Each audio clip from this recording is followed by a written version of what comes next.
Hey everybody, we're back at it again today. I'm going to do some pressure washing on the undercarriage and some engine-based stuff. Got the tube gun, it's going to get dripped on. Let me show you what we're doing. So I'm going to clean all this area up first and then mask it all off so we don't get any water inside the cabin, but I'm going to super clean this entire area. I'll also cap off all of these brake lines. My concern here is that the power steering gear here has had brake fluid dripping all over it. And we're just going to try and clean that up and make it look a bit better, as well as just some grease, a little bit of grease in all these areas. Yeah, we'll make this beauty look good. And then we will get it in the air, pull the wheels, of course, and hit it from the underside as well.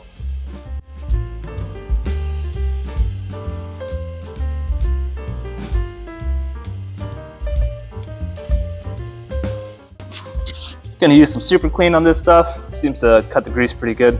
And I'm gonna run a garden hose all the way from my pump house way over there. I don't have water in the shop. We'll get the pressure washer hooked up.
So here's what I did. Use some vacuum caps here. Taped all this off. Oh yeah, she's coming off. It's time to start pressure washing. I might start throwing links up to some of these things. Like, I bought this off Amazon. It's pretty freaking decent for how cheap this crap is, right? You just need this stuff in the shop. Maybe check the description for some random links of random silly things I buy that I find useful. All right, let's get pressure washing.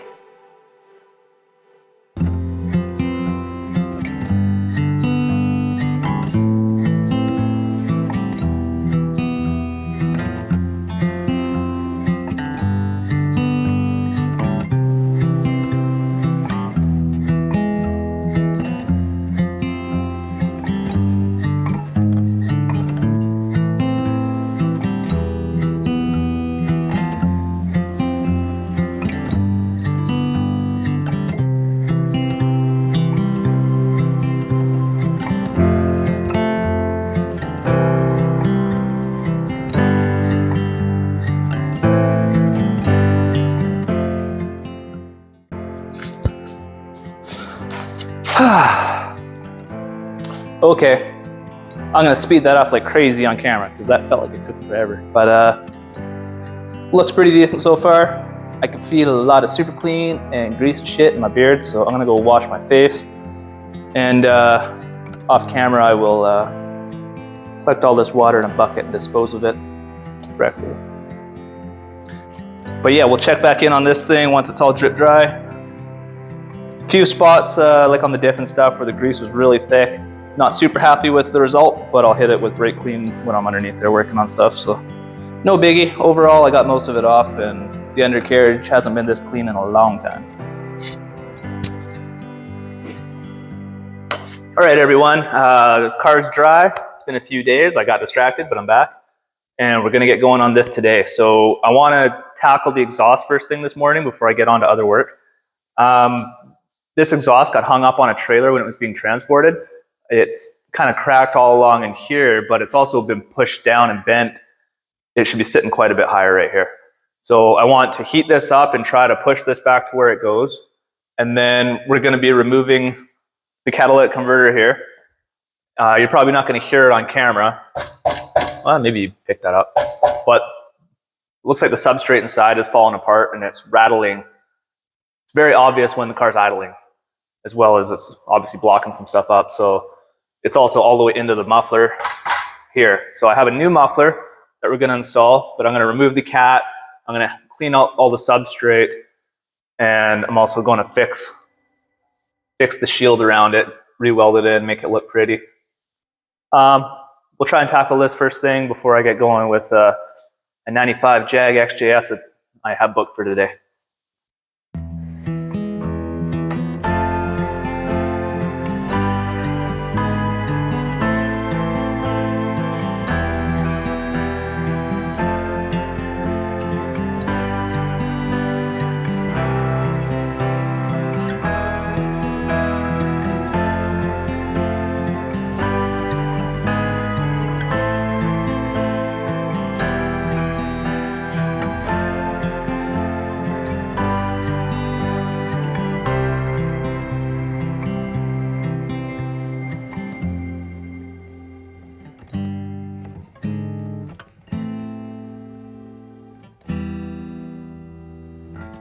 All right, guys, we got this exhaust system apart.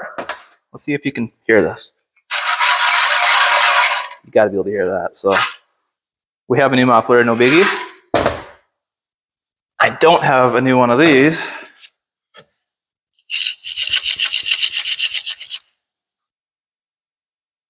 It's falling apart inside there too. We're gonna have to think about something. And now this is the weirdest looking cat I've ever seen looking inside this hole. Let me shine a light in here, see if we can get her on camera. Every other cat I've ever taken apart, you can see like the honeycomb substrate when you look inside. I don't know what's up with this. I don't know. Guess this is how they did it in 81 in Italy. But you can hear it.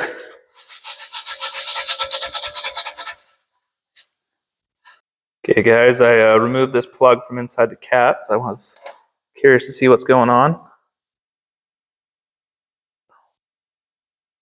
And inside here, there's a whole bunch of pellets. So I guess this is normal for an Alfa Romeo.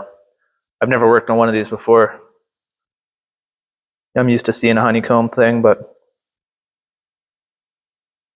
I assumed that this was going to be honeycomb, and the honeycomb broke, as they usually do, and plugged everything else up. But I guess we just have rusty mufflers that have fallen apart inside. I guess that little bit of noise is okay.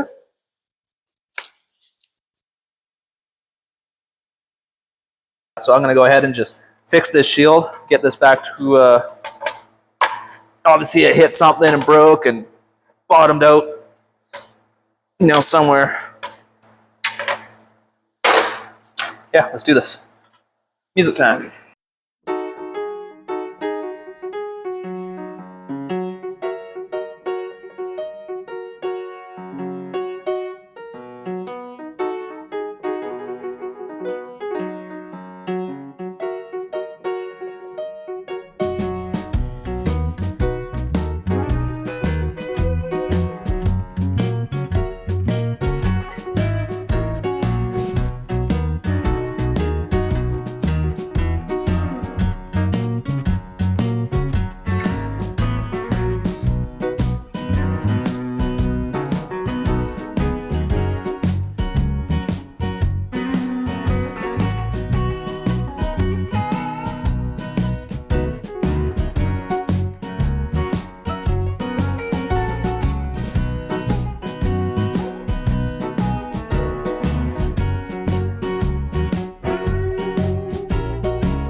Here we go. I think this will be fun. Pretty happy with the way this is. I think I can stitch this all back together. I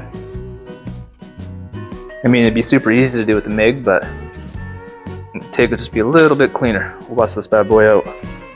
Been a while. Hopefully it's got gas.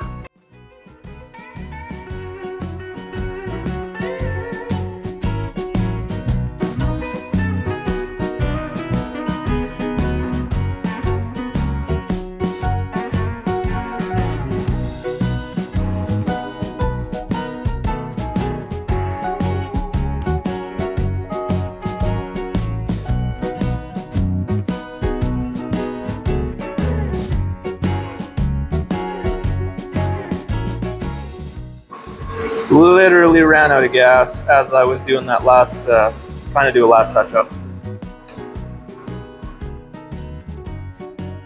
Yeah, I think this came out decent. I'm happy enough with this for what it was to what it is. All right, guys, I'm gonna get a hold of my customer and just see what they want to do next. I'm waiting to hear back on a shipping quote for the muffler I need to order. Maybe I'll see if my guy wants to go with a custom setup or not, I don't know.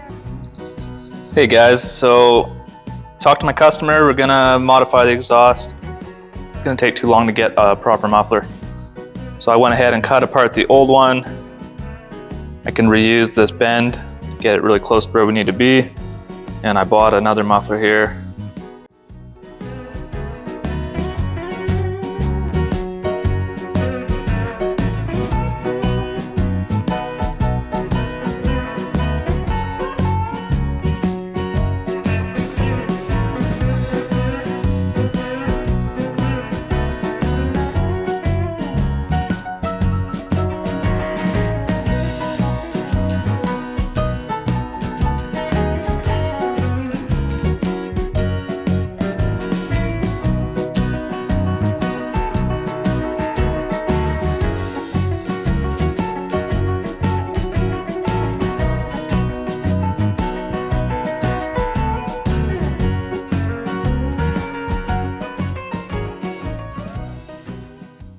Let me show you what I did. So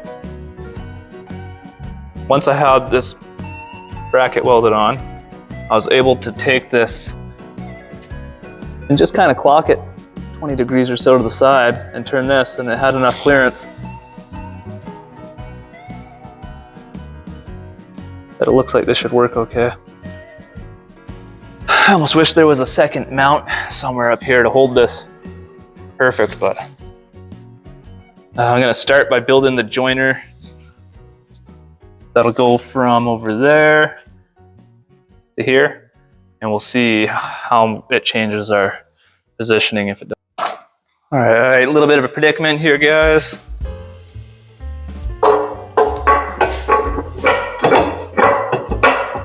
If I line these bolts up, we got touchy here. And it's hard to see, but look at that sway bar link. It's like right there. The bend in this muffler must have just been slightly different. I didn't actually compare it. It looked right, so I bolted it up.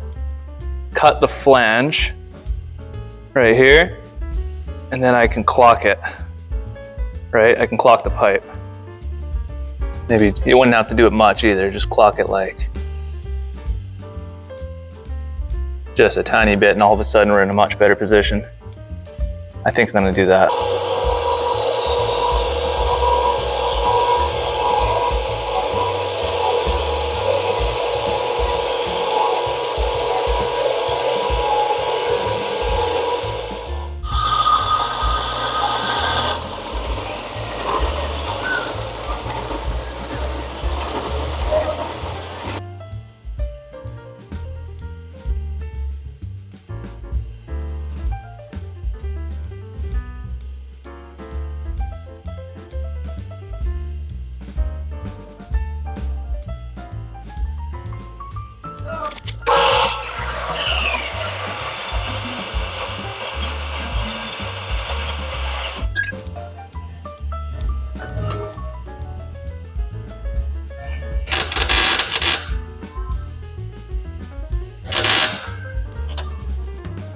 Okay, I got it all tacked into place.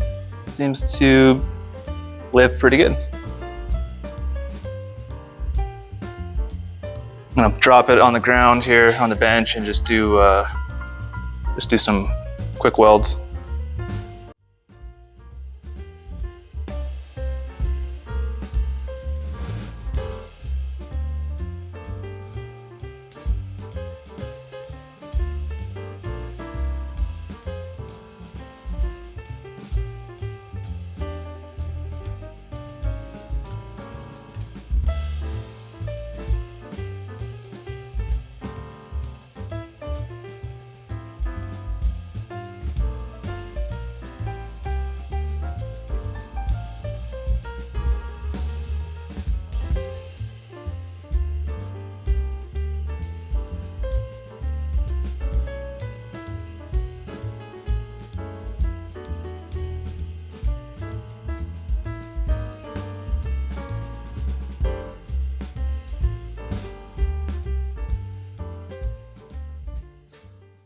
Okay guys, thanks for following along. So that's our exhaust buttoned up now. I'm happy with the way that came out.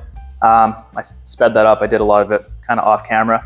I actually ran out of MIG gas the day after I ran out of TIG gas, so I had to go rip down to Air Liquide and get filled up. Now I did this a bit different. I don't usually grind my welds and paint the exhaust. I would prefer to go with like polished stainless and do TIG welding and making it look all pretty. But I had like old metal with new metal. I had to do transitions and put some pie cuts in there. It just didn't look that nice with MIG. It was too busy. So I grinded down the welds and I hit it with that high temp header paint. I think it looks a lot better that way. And I got the fitment really good. I'm really happy with the way the tip worked out, getting that fitment in there. Yeah, I think it looks good. Good balance of not spending too much time, even though it still took a bit. You know, but doing that with polished stainless TIG welding would have took twice as long. So yeah, next episode, I'll be jumping into oil leaks and electrical diagnosis and repairs. Subscribe.